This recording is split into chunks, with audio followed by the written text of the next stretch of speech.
Kalau kita melayani Tuhan itu bukan hanya sebatas di gereja. Ya, melayani Tuhan itu bisa di mana saja Aurel, bahkan di seluruh hidup kita. Saat kita makan, saat kita melakukan aktivitas apapun, baik itu di rumah, di sekolah, di lingkungan masyarakat, dimanapun, itu kita adalah melayani Tuhan. Ya, karena tubuh kita ini, hidup kita ini adalah bait Roh Kudus. Hidup kita ini adalah kita persembahkan untuk Tuhan. Dengan cara apa? Ya kita bisa membantu orang lain saat mereka kesulitan.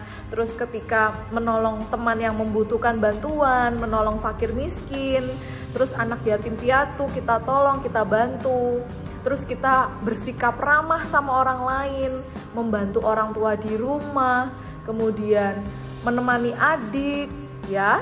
Terus saat adik lagi nangis kita bisa menghibur dia, itu artinya kita sudah melayani Aurel. Sampai sini paham ya?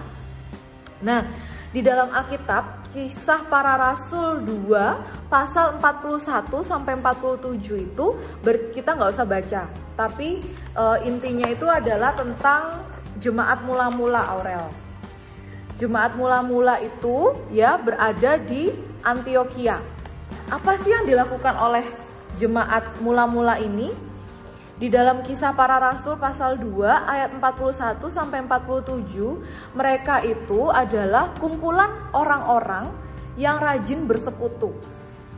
Bersekutu itu sama-sama memuji Tuhan. Persekutuan itulah Aurel. Kalau Aurel di rumah bersama dengan gereja pernah melakukan persekutuan seperti itu. Kemudian jemaat Antioquia ini adalah melayani orang lain. Mereka itu suka rukun, mereka itu saling mengasihi, mereka itu selalu bersatu, ya. Mereka itu membagi-bagikan makanan seperti itu. Segala kepunyaan salah satu orang itu adalah milik sama-sama. Jadi kayak misalkan Aurel punya sesuatu makanan, ya punya makanan, ternyata makanan kamu itu juga untuk Kendra, untuk Yose, ya, untuk orang lain. Jadi mereka semua itu saling berbagi satu dengan yang lain. Dan selalu ada dari mereka yang di ayat ke-45 itu menjual harta miliknya. Jadi harta miliknya misalkan punya baju, pakaian, itu mereka menjual baju pakaiannya, terus harta bendanya itu dijual. Lalu yang dilakukan oleh mereka apa?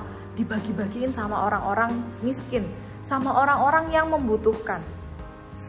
Jadi hasil penjualan harta miliknya itu digunakan untuk menolong orang-orang yang membutuhkan sesuai dengan keperluannya masing-masing.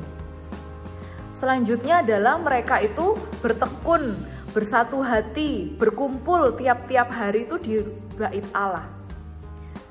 Ya, jadi mereka tuh bertekun, bersatu hati, berkumpul setiap hari di bait Allah atau di gereja kalau saat ini. Lalu mereka juga perjamuan kudus. Aurel tahu ya perjamuan kudus yang ada roti dan anggur. Nah, mereka itu memecahkan roti bersama-sama seperti itu. Sambil mereka itu memuji Allah. Dan mereka semua disukai oleh semua orang. Jadi, kita perlu ingat cara hidup jemaat pertama itu satu, mereka itu adalah suka berkumpul. Ya, berkumpul itu bukan untuk ngobrol atau gibah ya, Rel. Ibu-ibu, anak-anak perempuan, laki-laki itu nggak kumpul untuk ngobrolin yang nggak penting, tapi mereka itu bersatu dan mereka itu menjual setiap harta miliknya untuk dijual kepada orang yang membutuhkan. Mereka itu juga bertekun sehati, berkumpul tiap-tiap hari itu di bait Allah. Mereka juga mengadakan perjamuan kudus, memecahkan roti di rumah masing-masing secara bergilir, dan makan bersama-sama dengan gembira dan dengan tulus hati sambil memuji Allah. Dan ternyata jemaat pertama ini, jemaat yang mula-mula atau jemaat yang pertama ini disukai oleh orang banyak. Tiap hari mereka itu menambah jumlah mereka itu sampai kira-kira 3.000 orang, Aurel. Bayangkan 3.000 orang tuh setiap hari tuh mereka berkumpul, bertambah jemaatnya, akhirnya ada 3.000 orang. Oke, sampai sini jemaat itu artinya adalah anggota keluarga Kristen atau anggota gereja. Paham ya? Jemaat itu kita ini, Aurel, mama papamu, adik-adikmu, Bu Evelyn, semua orang Kristen yang ada di gereja itu namanya jemaat. Nah, tapi Aurel, sangat disayangkan sampai hari ini jemaat perdana ya, jemaat perdana atau jemaat pertama atau jemaat mula-mula itu sulit ditemukan. Ya, contohnya yang sulit ditemukan adalah mereka itu menjual harta milik. Kayak kita nih di gereja kita, jarang.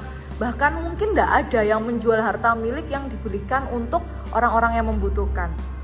Terus memecahkan roti di rumah masing-masing secara bergilir itu sepertinya sekarang sudah tidak ada. Ya, jadi biasanya memecahkan roti perjamuan kudus langsung di gereja. Kemudian mereka itu sehati berkumpul tiap-tiap hari di dalam gereja.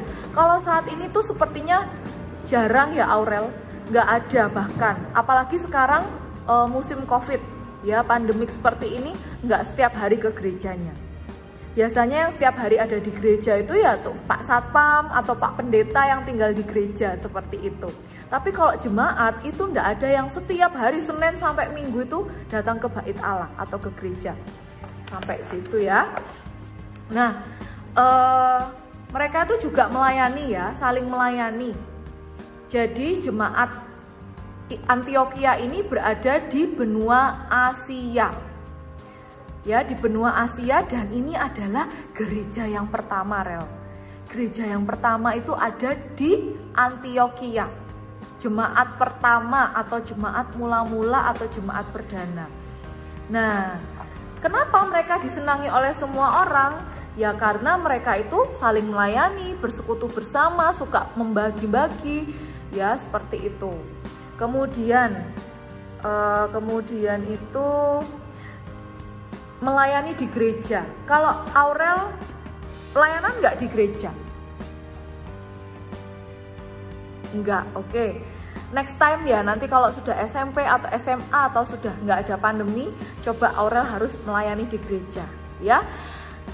Nah, Aurel gereja itu sebenarnya bukan diartikan sebagai gedung, sebagai rumah atau gedung gereja yang megah, yang besar, yang luas. Gereja itu bukanlah sebuah gedung atau tempat atau ruangan atau bangunan tempat di mana kita itu datang beribadah, enggak. Tapi gereja itu adalah, kamu perlu mengerti ya Aurel, Kendra, gereja itu adalah seluruh orang yang percaya kepada Yesus Kristus. Gereja itu adalah seluruh orang yang percaya kepada Yesus Kristus. Seperti itu. Ya, di LKS itu belum ada ya penjelasan tentang gereja itu adalah seluruh orang yang percaya kepada Kristus. Kalau di sini di LKS tuh melayani di gereja berarti melayani semua orang yang percaya kepada Kristus. Oh ada nih, gereja bukanlah hanya diartikan sebuah gedung atau tempat, namun gereja adalah seluruh orang yang percaya kepada Yesus Kristus. Aurel sudah menemukan? Di LKS di halaman 108? Sudah ya? Oke, seperti itu. Nah, diingat kembali bahwa jemaat pertama itu ada di Antioquia, yaitu ada di benua Asia. Lalu cara kita untuk saat ini melayani di gereja, itu kita tidak harus menjadi pendeta. Kita harus sekolah tinggi teologi, Aurel dan Kendra dan Yose ya, nggak perlu ke sekolah di sekolah Alkitab. Tapi dengan cara apa? Aurel tahu nggak? Cara kamu melayani di gereja itu dengan cara apa? Melayani di gereja caranya bisa dengan cara membersihkan gereja, halaman gereja, melakukan kegiatan sosial, kemudian biasanya kalau ibu-ibu atau mama-mama itu memberi kue atau makanan ya kepada sesama anggota jemaat, membawa bunga, bawa bunga untuk ditaruh di mimbar gereja. Mimbar gereja itu yang ada di depan Aurel, yang ada di depan yang biasanya pendeta khotbah seperti itu. Oke, itu adalah salah satu contoh melayani di gereja. Dan ingat, kalau kita melayani itu harus dengan tulus ikhlas. Seperti jemaat pertama itu tidak mengharapkan imbalan.